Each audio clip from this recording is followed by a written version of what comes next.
She came home from her affair, smiling, kissing me like nothing ever happened, acting normal. But the second she stepped into our bedroom, everything unraveled. My name is Daniel. I'm 35 years old, and I live in Austin, Texas. I worked as a financial analyst. Steady job, nothing flashy, but I provided well for my wife, Claire, who was 33. We'd been together for almost 10 years, and I thought we had built a life based on trust. Claire was a teacher, loved by her students, known for her bright laugh and easy charm. People said we were the perfect couple.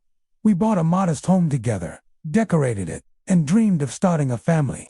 She always told me she admired how grounded I was, how I made her feel safe. On weekends, we would cook together, watch movies, and plan our future.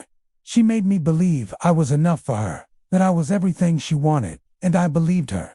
Then, small cracks began to show. She started staying late after school more often, claiming lesson planning or meetings. Her phone became glued to her side. She'd step outside to take calls and return with vague excuses, like it was just my colleague asking about homework. When I suggested date nights, she seemed distracted, scrolling her phone under the table. She stopped laughing at my jokes, stopped looking me in the eye when she said I love you. I tried to brush it off. I told myself she was stressed, that teaching was draining her, but deep down, I felt it. The gnawing suspicion that she was giving her heart to someone else. The night it all came crashing down, she returned home later than usual. She was humming softly, unusually cheerful, like she had just come from somewhere wonderful. She kissed me on the cheek and asked about dinner as if nothing was wrong. But then she walked into our bedroom. Her smile froze. On her nightstand, I had placed something I found earlier that day while she was gone. A hotel room keycard, tucked inside her purse. I left it there, right where she couldn't miss it. Her face turned pale. She tried to speak, but the words got stuck. I asked her calmly, "Who's the hotel room for, Claire?" She stammered, lied, then broke down. She admitted it. There was another man. She had been seeing him for months. She thought she could keep me blind forever, that she could have both worlds, me at home, him in secret.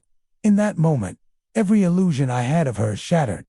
My chest felt hollow, like the air had been sucked out of the room. I had loved her with everything, and she treated me like nothing. But instead of rage, I chose clarity. I didn't scream. I didn't beg. I simply told her I was done, and I meant it. The next day, I met with a lawyer.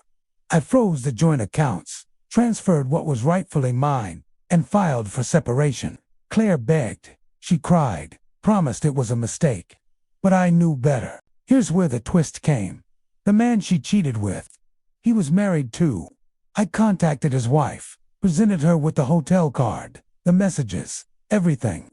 She was devastated, but grateful for the truth.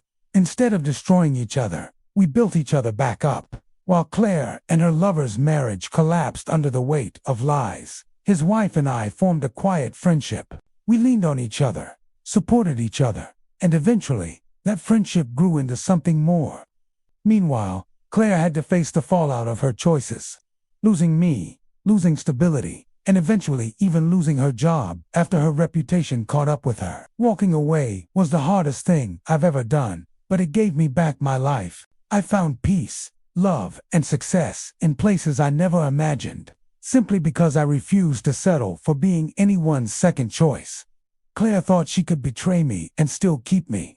Instead, she lost everything while I built something real out of the ashes. When someone chooses betrayal, the best revenge isn't anger. It's moving forward so powerfully that they can't stand to watch you shine. Subscribe to SilkMirror for more stories where betrayal meets poetic justice.